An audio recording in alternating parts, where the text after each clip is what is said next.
Hello friends, नमस्कार। स्वागत है आपका यूट्यूब चैनल पर एक अनदर वीडियो। और इस वीडियो में यस बैंक का रिज़ल्ट आ रहा है तो उसका इफ़ेक्ट एसबीआई में क्या पड़ सकता है उसकी बात करने की कोशिश करेंगे।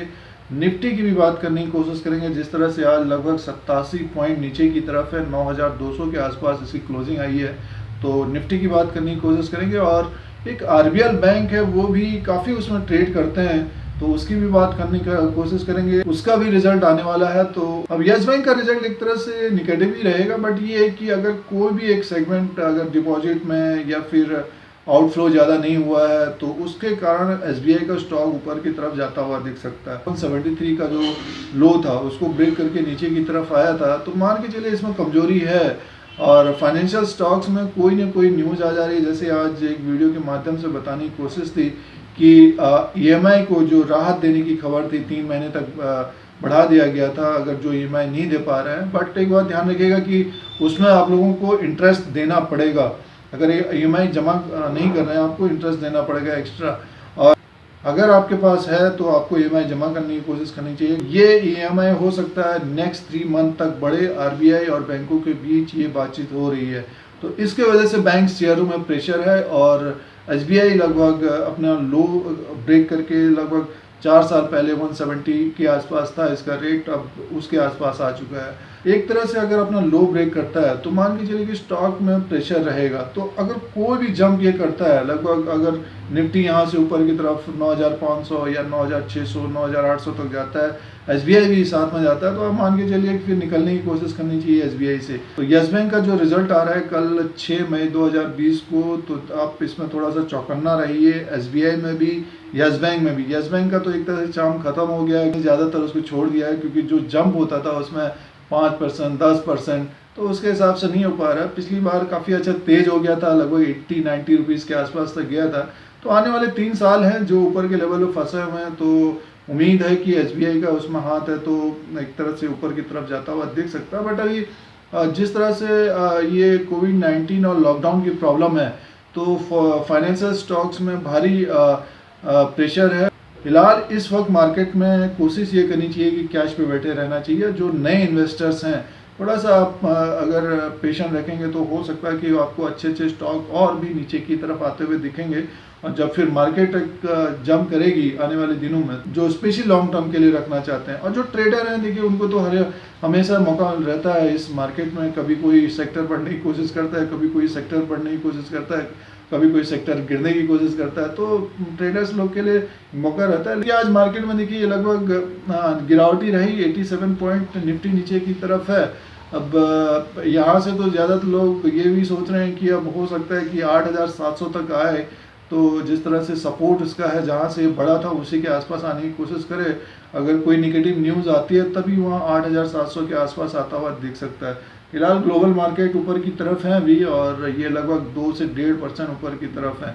तो हो सकता है कि आपको कल ऊपर की तरफ दिखे। तो अगर क्लोजिंग अगर ऊपर की तरफ बंद होती है निफ्टी की, तो मान के चलिए फिर जो थर्सडे होगा ऊपर की तरफ ही जाता हुआ दिख सकता है। तो ये कुछ पॉइंट थे। और आरबीएल बैंक का 7 मई 2020 को इसका रिजल्ट आ रहा है। काफ़ी इसमें पिटाई हुई है, स्टॉक काफ़ी ऊपर के लेवल से नीचे की तरफ। अब देखना पड़ेगा कि 2-2.5 महीने का जो रिजल्ट होगा इसका, वो किस तरह का रहेगा।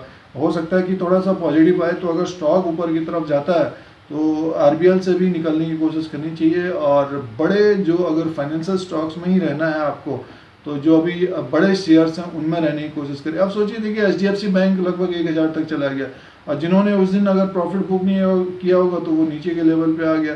तो इस तरह का रहेगा। और इस वक्त 5 से 10% 15% जो आपको प्रॉफिट है, जो आपकी कैपेसिटी है, उसके हिसाब से प्रॉफिट बुक करने की कोशिश करनी चाहिए इस मार्केट में। और एस बैंक का जो रिजल्ट आ रहा है उसमें चौकन्ना रहे। एसबीआई का जो स्टॉक है उसको भी देखने की कोशिश करिए। तो यही एक चीज़ आप लोगों को बताने की कोशिश है। आरबीएल बैंक का भी रिजल्ट आएगा 7 मई को, तो उसमें चौकन्ना रहिए। आप लोगों को जो आज का ट्रेड हुआ था उसको दिखाने की कोशिश करते हैं। यस बैंक का आज जो ट्रेड रहा है उसको देखने की कोशिश करते हैं। देखिए ओपन हुआ था 27.40 रुपये, हाई किया है 27.65, लो किया है 26.50, और प्रीवियस क्लोज लगभग 27 रुपये, यानी मीन्स इसी के आसपास ये कारोबार कर रहा है।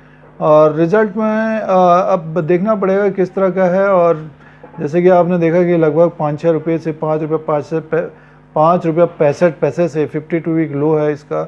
और एसबीआई ने इसमें हिस्सेदारी खरीदी थी तब काफ़ी ऊपर की तरफ गया था, लगभग 80 रुपीज़ के आसपास मान के चल सकते हैं आप। और ऊपर के लेवल से लगभग 150 से ये गिर के लगभग ₹5 तक आया और बहुत इसने नुकसान पहुंचाया है येस बैंक ने। बट एक उम्मीद जो है अब एसबीआई ने जो हिस्सेदारी खरीदी है अगले 3 साल के लिए और लॉकिंग पीरियड भी है, देखना पड़ेगा कि अब किस तरह से ये अपना प्रोग्रेस करते हैं। फ़िलहाल कोविड-19 और लॉकडाउन के वजह से फाइनेंशियल स्टॉक्स में भारी प्रेशर है और इसी के वजह से आपने देखा कि एसबीआई का जो स्टॉक है वो भी लगभग 52 वीक लो की तरफ है। और अब देखना पड़ेगा कि इसका जो रिज़ल्ट आएगा किस तरह का ये कारोबार कर सकता है। हो सकता है इसका रिज़ल्ट जो 2-2.5 महीने का रहेगा तो उसमें ठीक ठाक आए और उसी की उम्मीद की वजह से हो सकता है कि जिस तरह से अभी तक बढ़ा नहीं है एसबीआई और 52 वीक लो ये बना रहा है, तो एक उम्मीद के कारण ये ऊपर की तरफ जाता हुआ दिखेगा। बट ये कि मार्केट एक तरह से मान के चलिए 9,000 और 9,000 के आसपास या 9500 के आसपास कारोबार करे। अभी रिजल्ट का इसका अपडेट नहीं आया है और येस बैंक का जो वीडियो बनाने का एक मकसद ये है कि येस बैंक का अगर रिजल्ट किस तरह का रहेगा तो उसी के अनुसार ये कारोबार कर भी सकता है। जैसे आज 4% ये नीचे की तरफ है और अब इसका जो ब्रोकरेज हाउसेज हैं उन्होंने भी नीचे का टारगेट दे दिया है। बट एक जिस तरह से और जो फाइनेंशियल स्टॉक दिग्गज stock HDFC bank, Kotak bank, SIC bank, axis bank सारे ऊपर की तरफ गए थे और कुछ करेक्शन है उनमें भी, बट स्टेट बैंक नहीं बढ़ा। तो पीएसयूज बैंक में जो अब खबर आप लोगों को अभी बताने की कोशिश थी, एक तो वो कारण हो गया, एक लॉकडाउन कोविड-19 की प्रॉब्लम हो गई। आगे आने वाले दिनों में काफ़ी एनपीएस बढ़ सकते हैं, जिस तरह से लोगों की नौकरियां जाएंगी और कामकाज नहीं हो पाएगा। तो मेन है देखिए लॉकडाउन को खोलना, किस तरह से सरकार इसको हैंडल करती है वो एक महत्वपूर्ण बात है। दूसरी बात यह है कि आप जिन्होंने स्टॉक लिया है स्टेट बैंक का, तो इनका जिन्होंने स्टॉक लिया है तो उनको कोशिश करनी चाहिए, अभी वेट करना चाहिए और देखना चाहिए कि किस तरह का इसका रिजल्ट आता है Q4 का, उसी के हिसाब से ये कारोबार कर सकता है। फिर उसके बाद जो Q1 का रिजल्ट आएगा तो उसमें डेफिनेटली गिरावट आ सकती है।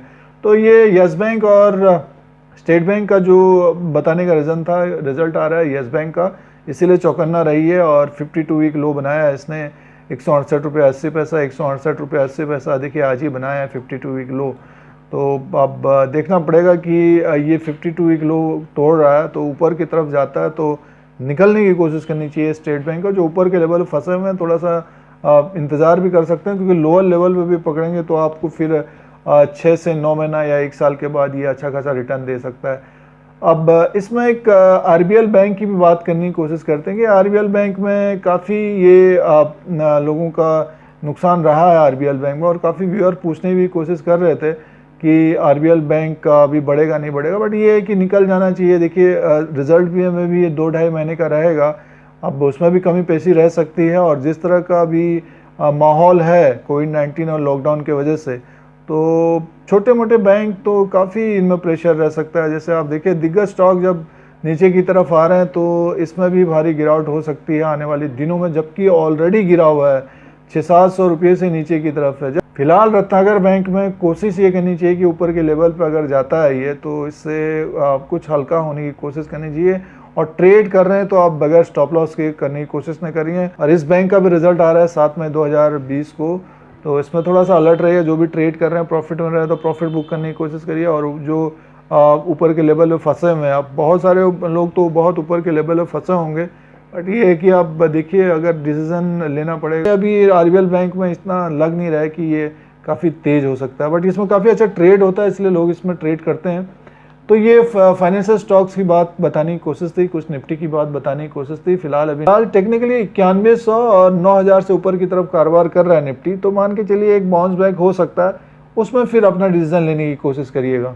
तो ये आज का अपडेट था आप लोगों के लिए। चौकन्ना रहने की कोशिश करिए मार्केट में, और प्रॉफिट मिल रहा है तो प्रॉफिट बुक करने की कोशिश करिए। आपका लेवल आ रहा है तो लेवल निकलने की कोशिश करिए, और अपने अनुसार अपने पॉकेट के अनुसार कितना आप रिस्क ले सकते हैं उसके हिसाब से देखने की कोशिश करनी चाहिए। लॉकडाउन 3 में कोविड-19 को हराने के लिए स्टे होम करने की कोशिश करिए, सोशल डिस्टेंसिंग को अपनाने की कोशिश करिए। अगर आपको ये YouTube channel India Dheeraj Singh देखना है तो सब्सक्राइब और बेल आइकन को प्रेस करिए, फिर कोई नया वीडियो लेके आएंगे। आज के लिए इतना ही, धन्यवाद।